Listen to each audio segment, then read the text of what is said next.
Саламатсыздарбы, 11 каналынын көрүүчүлөрү. Мен атым Гүлүм Эркинбек кызы. Сиздерди Борбор Азия өлкөлөрүндө күтүлүп жаткан аба ырайы менен тааныштырам. Алгач маанилүү жаңылыктарга токтоло кетсек.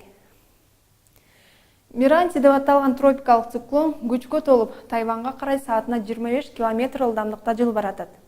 Ал эми бороондун очогундагы шамалдын ылдамдыгы секундасына 60 км жетүүдө.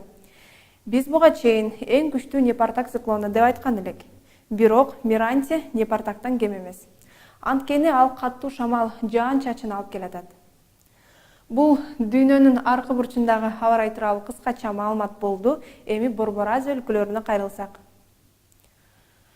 Кытайдын Ак Суу шаарында аба ырайы дээрлик өзгөрбөйт. Ал эми Үрүмчүдө бүгүн жааган жаан эртең токтойт. Бирок абанын температурасы Ак Сууга салыштырмалуу төмөн болмокчу.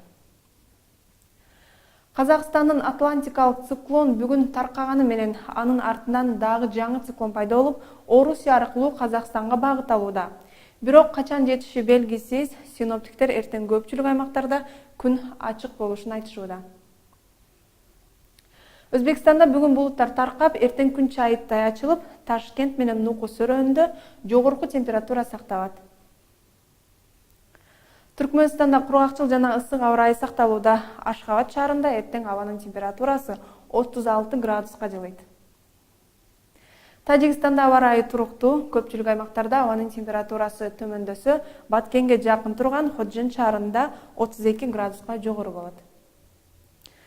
Кыргызстанда 15 сентябрда түнкүсүн жаан-чачын күтүлбөйт. Күндүз Ош жана кээ бир тоолуу райондорунда жана Нарын облусунун айрым жерлеринде өткүн өтүп, күн күңкүрөшү, тоолуу райондордо кар жаашы ыктымал. Батыштан соккон шамалдын ылдамдыгы секундасына 4-9 метрге чейин жетет. Аба ырайы тууралуу кабарым ушул болду. Кайрадан көрүшкөнчө сак болуңуздар.